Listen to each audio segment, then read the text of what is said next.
Masya Allah, tabarakallah. Apa komentar kalian kalau Arab sudah menghijau seperti ini, ya? Apa komentar kalian? Lihat, tumbuh subur di mana-mana ya.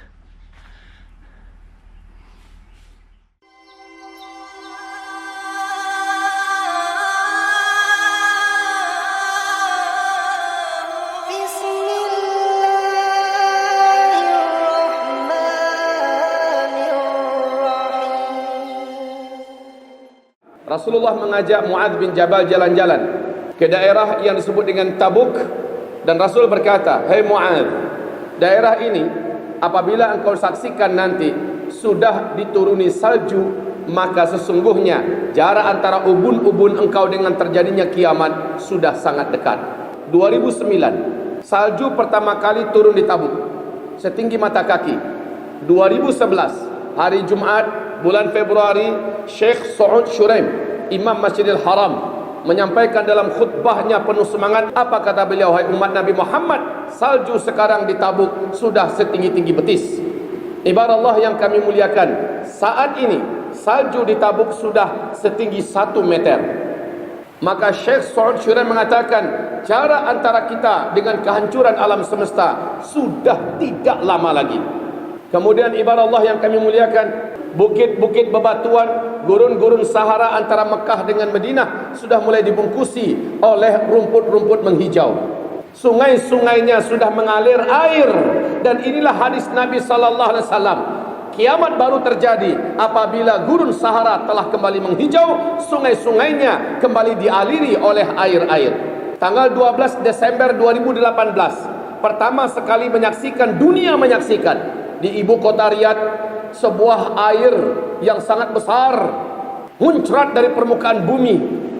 Air itu besar sekali, dan kewalahan warga dan masyarakat serta ibu kota Riyadh ini mau diapakan? Dialirkan ke sungai-sungai. Dengan ini resmi sungai-sungai mulai diisi oleh air-airnya kembali.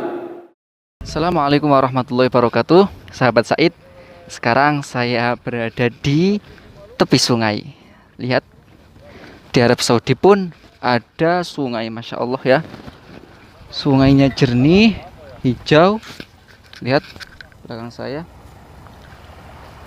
Kita nggak nyangka di daerah Saudi yang gersang, tandus, kering, panas, tapi terdapat sungai. Lihat mengalir. Ini adalah sungai Wadi Hanifah.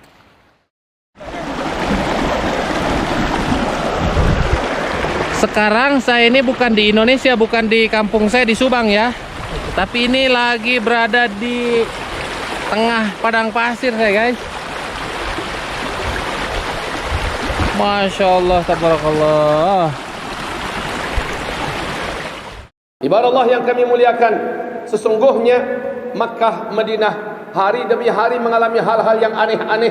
Makkah, sekitarnya, dan seluruh Arab Saudi dikerubungi oleh serangga-serangga, oleh jangkrik-jangkrik hitam, oleh belalang-belalang yang sangat banyak. Mana pernah ada fenomena seperti ini, sehingga Masjidil Haram sendiri kewalahan. Puluhan ribu pekerjanya kesulitan untuk membersihkan jangkrik-jangkrik ini. Rumah-rumah penduduk bagaikan dibungkusi oleh jangkrik-jangkrik ini. Kita ingat apa yang terjadi dengan Fir'aun laknatullah alaih sebelum dia ditimpa oleh Allah dengan azab yang sangat dahsyat. Belalang yang sangat banyak, kodok, ulat-ulat berdatangan ke negeri Mesir, khususnya ke istana Fir'aun. Setelah itu Fir'aun dihancurkan oleh Allah Subhanahu wa taala beserta seluruh perangkat-perangkat dan elemen-elemen kekuatan-kekuatannya dan kekuasaannya. Ibarat Allah yang kami muliakan, Muhammad bin Salman, pangeran putra mahkota Arab Saudi, mengambil alih tampuk kekuasaan dari putra mahkota Pangeran Muhammad bin Nayef, di mana dia yang dinobatkan oleh Raja Salman sebagai raja setelahnya. Setelah dirampas, Arab Saudi dirubah 180% oleh Muhammad bin Salman, dan sekarang Arab Saudi menjadi negara liberal.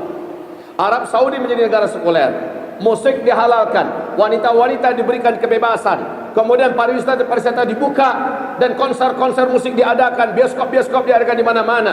Ulama-ulama ditangkapi, dijebloskan ke dalam penjara-penjara. Siapa yang kritis? Kalau seandainya ada media-media yang berani mengkritik sedikit saja, maka pemiliknya, aset-asetnya dibekukan semuanya, dan orang ini dijebloskan ke dalam penjara.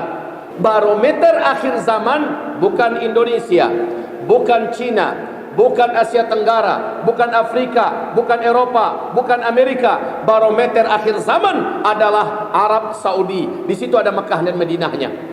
Maka semua hadis-hadis yang kita baca tentang akhir zaman bisa kita berkaca di sana. Ibarat Allah yang kami muliakan, Rasul sallallahu alaihi wasallam bersabda, "La taqumus saah hatta yahsira al-Furat bi jabalin an dhahab, yaqtatilu an-nasu alayhi, fayuqtalu kullu 199, fayaqulu kullu rajulin minhum la'alli akuna ana alladhi anju." Kiamat tidak akan terjadi sampai Sungai Efrat. Sungai Efrat ini satu di antara 3 sungai terbesar di Timur Tengah. Sungai Nil, Sungai Tigris, dan Sungai Efrat. Sungai Efrat ini sumbernya dari Turkiya, lehernya Suriah, bodinya Irak, dan ujungnya Iran. Nabi berkata, kiamat tidak akan terjadi sampai Sungai Efrat mengering. Bila ia sudah mengering, manusia akan datang ke sana berlomba-lomba karena ditemukan adanya gunung emas yang sangat besar dalam perut bumi Irak yang nanti akan muncul ke permukaan, dan manusia membawa senjata-senjata mereka. Dalam setiap 100 orang lelaki yang berperang di sana dengan senjata-senjata mereka akan mati terbunuh demi perebutan emas itu 99 orang, dan cuma 1 orang yang selamat. Mari kita dengarkan tanggal 12 Februari tahun 2013, New York Times, majalah bergengsi Amerika Serikat, merilis pernyataan resmi milik NASA bahwa peneliti dan ahli-ahli kami telah melihat Sungai Efrat saat ini telah kering dan susut airnya 60%. Menurut para ahli dan pakar kami, air Sungai Efrat ini akan susut 100% tahun 2014. Benar, Maret 2014 sampai hari ini tidak ada satu tetes pun air yang mengalir lagi di Sungai Efrat di Irak. Dan yang mengejutkan, sebelum George Walker Bush atau George Bush diganti oleh Barack Obama, George Bush berpidato. Pidato ini di depan Gedung Putih masih ada di YouTube. Apa kata George Bush? Satelit kita telah menangkap ada potensi emas yang sangat besar dalam perut bumi Irak. Amerika Serikat selaku polisi dunia akan memastikan emas ini aman dari tangan para penjahat-penjahat yang tidak bertanggung jawab. Apa yang dikatakan oleh George Bush sebenarnya mengungkap fakta hadis Nabi 1400 tahun yang lalu. Sungai Efrat mengering di Irak, ditemukannya gunung emas. Rasulullah SAW berkata, apabila kalian menyaksikan, kalian sudah mengikuti Yahudi dan Nasrani sejengkal demi sejengkal, sehasta demi sehasta, sehingga walaupun mereka melakukan hal-hal yang tidak masuk akal, kalian ikut-ikutan melakukannya. Hatta walau dakhalu juhra dabbin tabi'tumuh, sekalipun mereka Yahudi dan Nasrani ini memasuki lubang-lubang biawak, kalian akan ikut-ikutan memasukinya. Enggak pakai akal. Maka apa yang digambarkan Rasulullah sekarang terjadi khususnya di Arab Saudi, sebagai negeri yang terkenal sebagai benteng Islam, benteng yang sangat memelihara norma-norma Islam. Sekarang Arab Saudi betul-betul sudah bablas kaum muslimin. Ibarat Allah yang kami muliakan, Nabi bersabda dalam hadis sahih Imam Muslim, diceritakan oleh Umar bin Khattab ketika malaikat Jibril menjelma menjadi manusia dan bertanya kepada Nabi Muhammad, mata sa'ah, kapan kiamat? Nabi berkata, saya tidak tahu. Mungkin yang bertanya lebih tahu. Ternyata malaikat Jibril juga tidak tahu. Lalu malaikat Jibril bertanya kepada Nabi Muhammad, akhbirni an amaratiha, tanda-tandanya. Maka Nabi berkata, kalau kamu mau tahu tanda-tandanya, saya spesialisnya. Dengar baik-baik. Antalidal amatu rabataha wa antaral hufatal uratal alata ri'asha yatatawaluna fil bunyan. Kalau engkau sudah menemukan suatu zaman, orang yang hidup pada zaman itu sebelumnya mereka kere-kere, miskin-miskin, mereka hanya pengembala ternak, mereka tidak beralas kaki saking miskinnya, tidak bisa beli sendal dan terompah. Mereka bertelanjang dada, yatatawaluna fil bunyan. Tiba-tiba mereka menjadi kaya raya dan sangat berkuasa. Lalu mereka saling berlomba-lomba dan berbangga-bangga membangun gedung-gedung yang tinggi-tinggi. Tersirat dalam pesan hadis Nabi ini berkata, jika zaman itu sudah kalian temukan, jarak masa kalian antara kalian dengan kiamat sudah sangat-sangat dekat. Bertanyalah Abdullah bin Abbas, ya Rasulullah, siapa yang kau maksud? Jawaban Nabi, humul Arab, mereka adalah bangsa Arab. Yuk kita lihat. Arab dulu sebelum minyak bumi ditemukan, namanya masih Jazirah Arabia. Negeri yang gersang, gurun Sahara yang tandus, panas. Tapi setelah minyak bumi ditemukan di Jazirah Arabia, mereka menjadi negeri-negeri terkaya di dunia, dan mereka pecah menjadi 7 negara terkaya: Qatar, Bahrain, Kuwait, Uni Emirat Arab, Arab Saudi, Oman, dan Yaman. Silakan saksikan masing-masing negara ini apa yang sedang mereka buat di kota-kota besar mereka. Yang terdekat dengan hati kita dulu, Mekah. Apa ini boleh kerajaan Arab Saudi sekitar Masjidil Haram kita? Masya Allah, gedung-gedung tinggi pencakar langit yang mengagumkan dan memukau. Lihat Madinah Al-Munawwarah, Masjid Nabawi yang begitu agung, sudah bagaikan tenggelam dikelilingi hotel-hotel bintang 5 yang mewah-mewah, tinggi-tinggi dan besar-besar. Ibu kota Riyadh, ketika Raja Abdullah masih hidup, Pangeran Salman diangkat menjadi gubernur, memimpin ibu kota Riyadh. Oleh Pangeran Salman, ibu kota Riyadh disulap menjadi kota metropolitan ala Eropa, bahkan mengalahkan kota-kota besar Eropa. Jeddah dijadikan sebagai kota perdagangan dan pusat persimpangan Timur Tengah. Ini baru Arab Saudi. Lihat Kuwait. Kuwait, kota-kota besar di Kuwait mengalahkan semua alat pembangunan yang ada di Amerika, di Eropa, dan negara-negara maju lainnya. Masya Allah. Kuwait belum apa-apanya dibandingkan dengan Bahrain. Bahrain lebih indah lagi, bangunan-bangunan yang lebih hebat lagi. Bahrain harus mengaku kalah dengan negara sebelahnya, Uni Emirat Arab. Di situ ada kota namanya Abu Dhabi, kota impian dunia, kota terhebat termewah nomor 1 di dunia saat ini. Dan Abu Dhabi harus mengaku kalah dengan kota sebelahnya, Dubai, pemegang rekor gedung tertinggi nomor 1 di dunia hari ini. Bukan di Tokyo, bukan di Hong Kong, bukan di Melbourne, bukan di Sydney, bukan di Prancis, bukan di London, bukan di New York, tetapi ternyata di Arab, yaitu di Dubai.